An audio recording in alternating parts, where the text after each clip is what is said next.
The YouTube tutorial Snaps biology. So आज की class पे हम डिस्कस करने वाले हैं केल्विन साइकिल और C3 साइकिल के बारे में। ओके, तो फर्स्ट चीज दिमाग में क्या आ रहा है, देखो यहाँ पे मैंने बोर्ड पे दो टर्म लिखा है, केल्विन एंड C3। तो फर्स्ट चीज तो ये हमें क्लियर करना है कि केल्विन एंड C3 ये दोनों इक्वल है और इसमें कुछ डिफरेंसेस है या नहीं। ठीक है, ये तो क्लियर करेंगे ही। उसके साथ साथ आज की क्लास में हम और भी चीज देखने वाले हैं, दैट इज योर केल्विन और C3 साइकिल। ये जो साइकिल है ये प्लांट पे कैसे होता है, कब होता है, क्यों होता है, एंड अगर ये प्लांट पे नहीं होगा तो प्लांट में क्या इफेक्ट आ सकता है। तो सारी चीज को डिस्कशन करेंगे।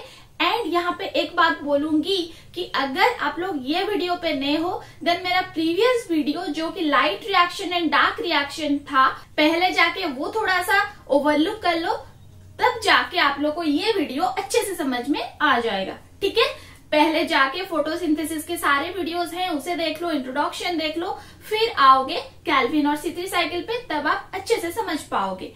एंड अगर आप लोग मेरे वीडियो पे और ये चैनल पे नए हो एंड अभी तक चैनल को सब्सक्राइब नहीं किए हो देन जल्दी से सब्सक्राइब कर लो स्नेप्स बायोलॉजी चैनल को and don't forget to press the bell icon so that you will get all notification from each and every video lecture. Okay, अगर आप लोग हमारे साथ इंस्टाग्राम, फेसबुक और टेलीग्राम ग्रुप पे कनेक्ट होना चाहते हो तो वो सारे लिंक डिस्क्रिप्शन पे है, जल्दी से जाओ डिस्क्रिप्शन पे एंड क्लिक कर दो उसी लिंक पे, तो जाके आप लोग हमारे साथ वहां पे भी कनेक्ट हो सकते हो। ओके, तो बातचीत तो बहुत होगी, क्लास स्टार्ट करेंगे। तो आज की क्लास में बेसिकली हम देखने वाले हैं केल्विन साइकिल और C3 साइकिल। ठीक है, एंड ये साइकिल कहाँ पे आता है, ये साइकिल आता है आपका कौन सा प्रोसेस, फोटोसिंथेसिस प्रोसेस। यही चीज को हम लोग पढ़ रहे थे, तो याद है या नहीं।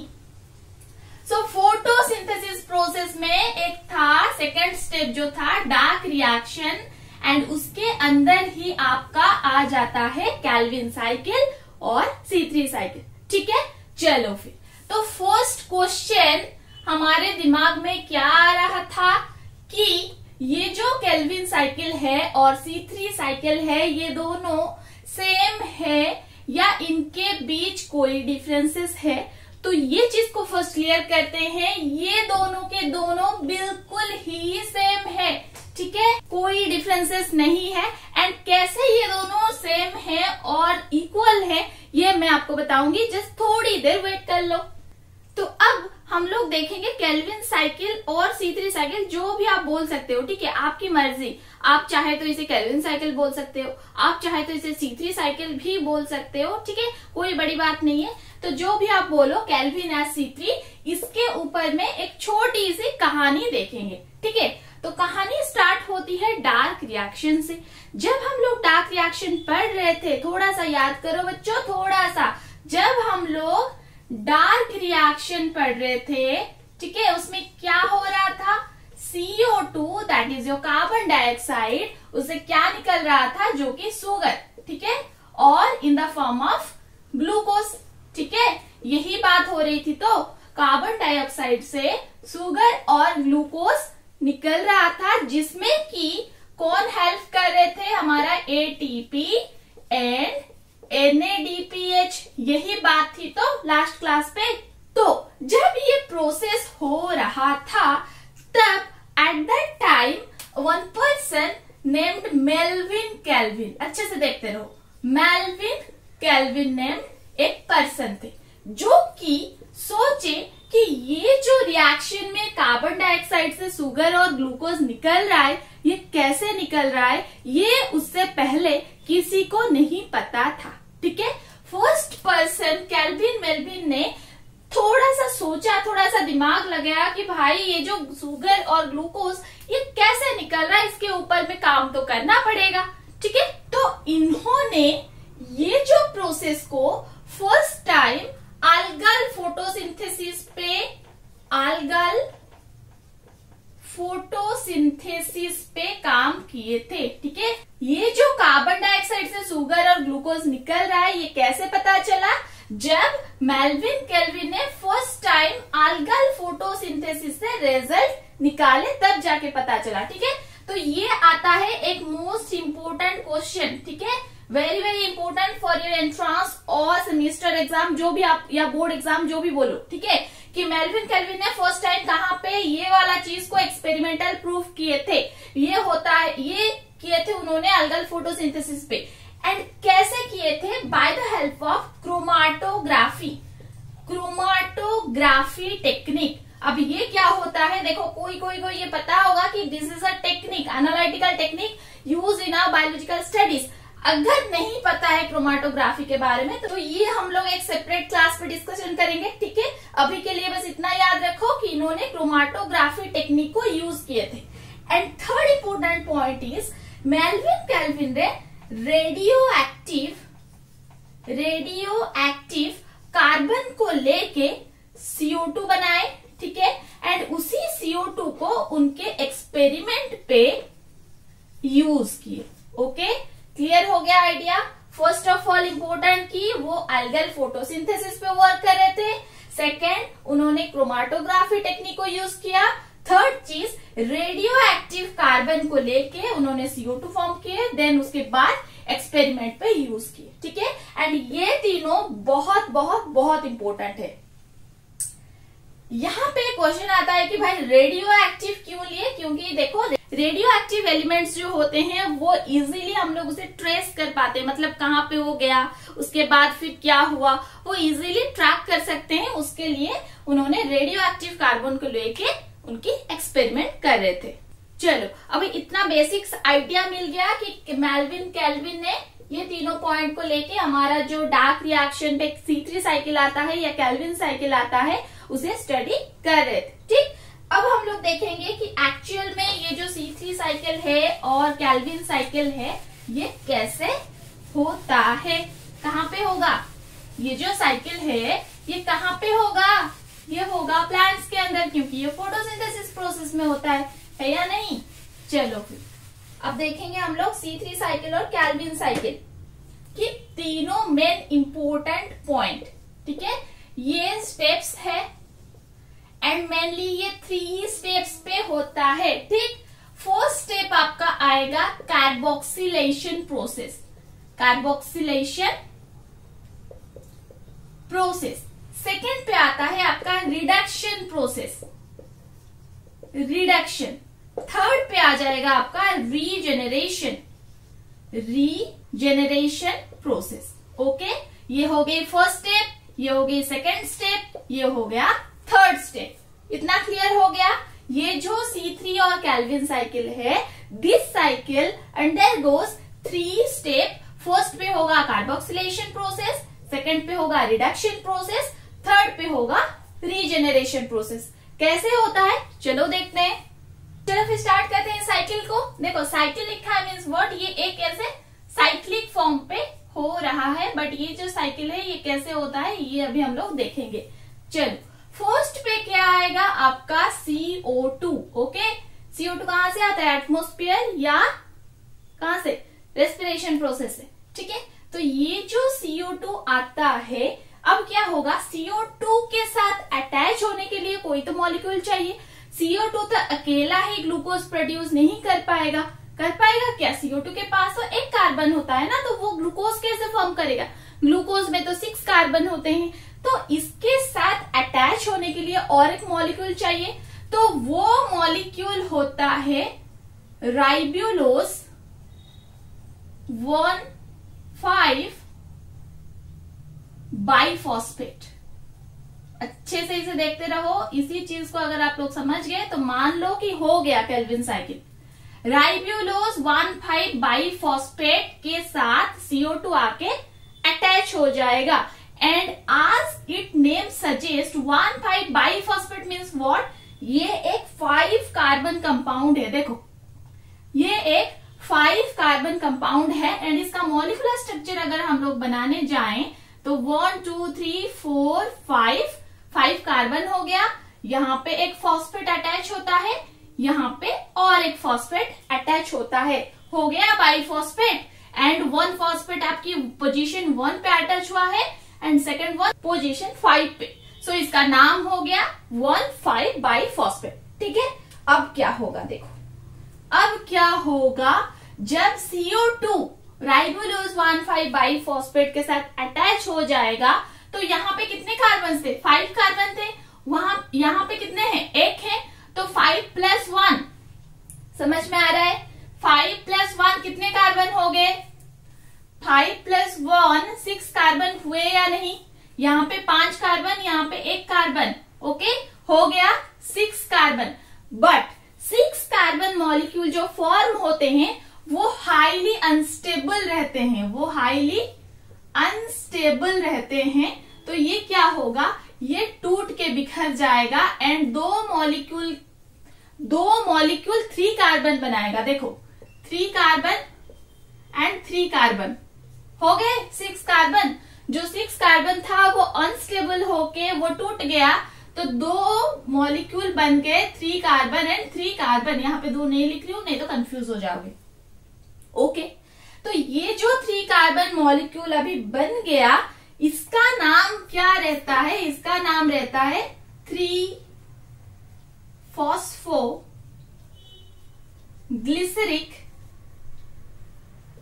एसिड। ओके, और कोई कोई बुक में इसे 3-फॉस्फोग्लिसरेट भी लिखते हैं, सो कंफ्यूज नहीं होना है। 3-फॉस्फोग्लिसरिक एसिड, ठीक है। ये 2 मॉलिक्यूल बने हैं, ये 2 मॉलिक्यूल बने हैं 3-फॉस्फोग्लिसरिक एसिड का। तो ये जितने भी यहाँ पे काम वगैरह हुए, कोई एक तो होगा ये काम करने के लिए, इसे बोलते हैं rubisco. Very very important, rubisco. And ये सारे होते हैं एंजाइम्स जो कि मेटाबॉलिक रिएक्शन को कैटलाइज करते हैं। एंड रूबिस्को की बहुत सारे इंपॉर्टेंट पॉइंट है, 2 पॉइंट लिख लो। Rubisco is the most abundant enzyme in the world. Rubisco is the most abundant protein in the world. ये दोनों एंट्रेंस एग्जाम में पूछे जाते हैं। क्लियर? तो यहाँ पे जो कुछ भी हुआ, ठीक है, यहां से लेकर यहां तक जो कुछ भी हुआ, क्या हुआ बेसिकली कि कार्बन डाइऑक्साइड अटैच हो रहा है, ठीक है। कोई भी स्टेबल ऑर्गेनिक मॉलिक्यूल से कार्बन डाइऑक्साइड अटैच हो रहा है तो ये प्रोसेस को बेसिकली हम बोलते हैं कार्बोक्सिलेशन। कार्बोक्सिलेशन, ठीक है। वहां पे था ना, फर्स्ट स्टेप क्या था? कार्बोक्सिलेशन हो रहा है, तो देखो हो गया कार्बोक्सिलेशन प्रोसेस। ओके, चलो फिर इसके बाद क्या होगा? रिडक्शन प्रोसेस होगा। सेकेंड स्टेप में क्या था? Reduction process. And reduction process देखो क्यों होता है, क्योंकि यहाँ पे ग्लिसरिक एसिड मीन्स क्या समझ रहे हो? कार्बोक्सिलिक एसिड ग्रुप है। तो कार्बोक्सिलिक एसिड ग्रुप से जब एल्डिहाइड ग्रुप होता है तो रिडक्शन प्रोसेस ही होता है, ठीक है। तो यहाँ पे इतना समझ लो कि ये एक कार्बोक्सिलिक एसिड है, यहां से हम लोग एल्डिहाइड को निकालेंगे, ठीक है। तो यहाँ पे क्या हो रहा है? रिडक्शन प्रोसेस हो रहा है। एंड अगर यहाँ पे रिडक्शन प्रोसेस होगा दैट मीन्स व्हाट? हाइड्रोजन आके अटैच होंगे। तो हाइड्रोजन कहाँ से आएंगे? हाइड्रोजन आएंगे जो लाइट रिएक्शन से निकले थे, कौन था? NADPH, ठीक है। NADPH ये था या नहीं? लाइट रिएक्शन से निकला था। एंड मैं ये बोली थी कि लाइट रिएक्शन से जो ATP एंड NADPH निकलता है वो डार्क रिएक्शन पे यूज होता है। देखो यूज हो गया। तो यहाँ पे NADPH कितने यूज होंगे? क्योंकि 2 मॉलिक्यूल है तो 2 NADPH यूज होंगे। ओके, अब देखो रिडक्शन प्रोसेस एक इजी प्रोसेस नहीं है। तो अगर ये साइकिल रिडक्शन प्रोसेस कर रहा है दैट मीन्स उसे एनर्जी चाहिए। तो वो एनर्जी कहाँ से आएगा? वो एनर्जी आएगा ATP से। देखो ATP भी यूज हो गया। अब जैसे कि 2 मॉलिक्यूल थे तो 2 NADPH, 2 मॉलिक्यूल है इसीलिए 2 ATP। So as a result of the reduction process यहाँ पे क्या निकलेगा? ग्लिसरल डिहाइड 3-फॉस्फेट। ओके, अच्छे से देखते रहो। ग्लिसरल डिहाइड 3-फॉस्फेट। तो देखो ये एक एल्डिहाइड मॉलिक्यूल है ना। कार्बोक्सिलिक एसिड से एल्डिहाइड मॉलिक्यूल कैसे निकलता है? By the process of reduction, ठीक है। तो यहां से देखो ग्लिसरल डिहाइड 3-फॉस्फेट से एक्चुअल हमारा जो प्रोडक्ट था दैट इज योर शुगर और ग्लूकोज, ये निकलते हैं, ठीक है। यहां से देखो ये एक इम्पोर्टेंट फेज है जहां से कि शुगर और ग्लूकोज निकलते हैं। एंड ग्लूकोज का मॉलिक्यूलर फॉर्मूला क्या है? C6H12O6। ओके, तो यहाँ पे एक बात देखो, यहाँ पे जो फर्स्ट CO2 एंटर कर रहा था, यहाँ पे कितने कार्बन थे? 1 carbon is there. Carbon dioxide पे कितने कार्बन है? 1 carbon. But C6H12O6 that is your glucose molecule, तो यहाँ पे कितने कार्बन रहते हैं? 6 कार्बन। यहाँ पे कितने कार्बन होते हैं? 6 कार्बन। तो एक कार्बन कैसे फॉर्म करेगा? 6 कार्बन को कैसे फॉर्म करेगा? अब देखो यहाँ पे माइंड पे आता है कि मैम ये तो राइबोलोज 1,5 बाइफॉस्फेट था, तो ये तो इसके साथ मिल गया तो 6 कार्बन तो हो जाते हैं। बेटा ऐसा नहीं होता। देखो राइबोलोज 1,5 बाइफॉस्फेट जो है ये एक बस की तरह काम करता है। देखो ये एक इस तरह की एक बस है, ठीक है, यहाँ पे लोग बैठे हैं।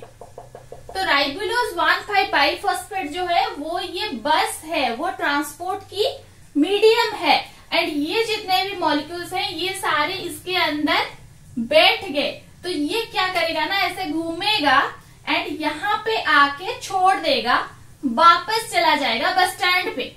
वापस कहाँ पे जाएगा? यहाँ पे जितने भी लोग थे यहाँ पे उतर गए, वापस ये कहाँ पे जाएगा? बस स्टैंड पे जाएगा। इस तरह से बस चलता है। तो ठीक है, बस तो आपके साथ घर नहीं जाता, बस आपको आधे रास्ते पे छोड़ देता है, देन वो फिर से बस स्टैंड चला जाता है। उसी तरह से राइबोलोज 1,5 बाइफॉस्फेट सिर्फ कार्बन डाइऑक्साइड को कैरी करता है, देन इसे लाके ये फेज पे छोड़ देता है, देन ये फिर से चला जाता है उसकी प्रीवियस स्टेज पे, जिस प्रोसेस को हम लोग बोलते हैं रीजेनरेशन प्रोसेस।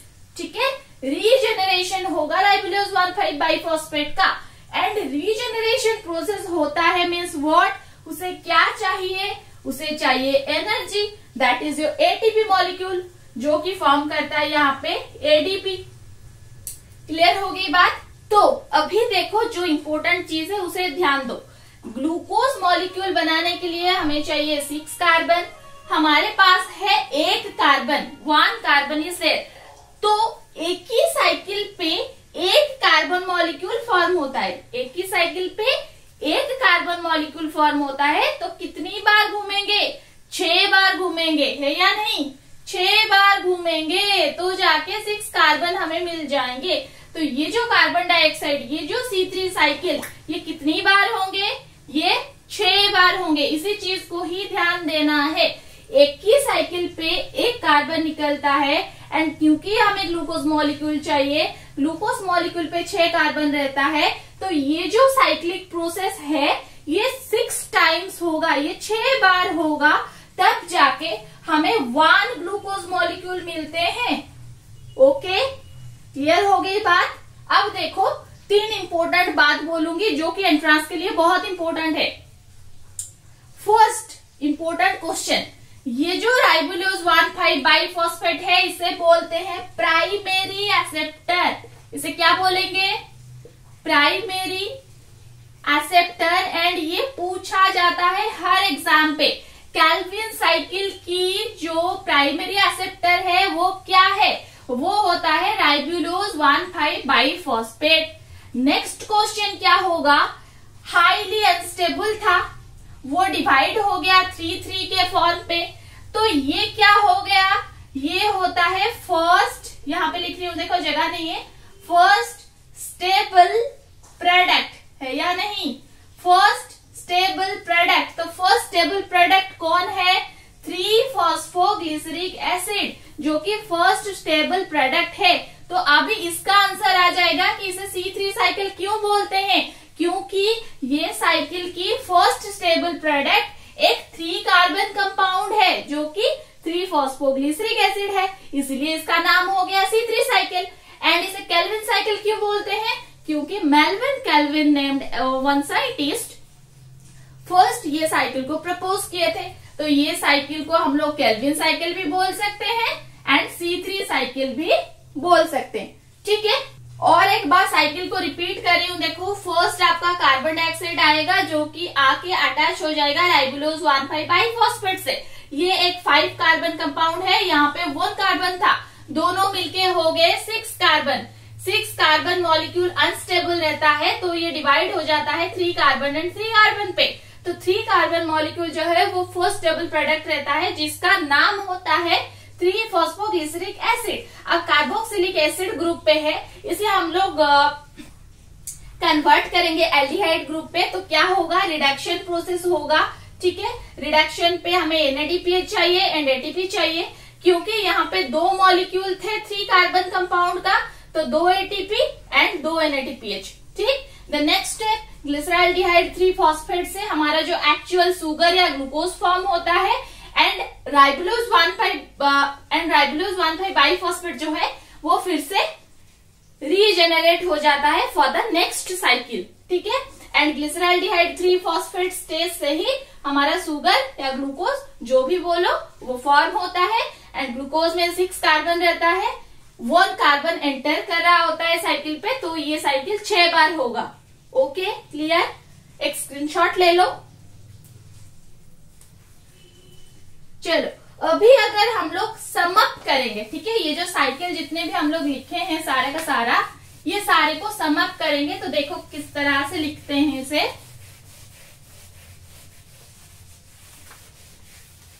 एक टेबल बना दो, देखो इस तरह से एक टेबल बना दो, कैसे लिखेंगे देखो।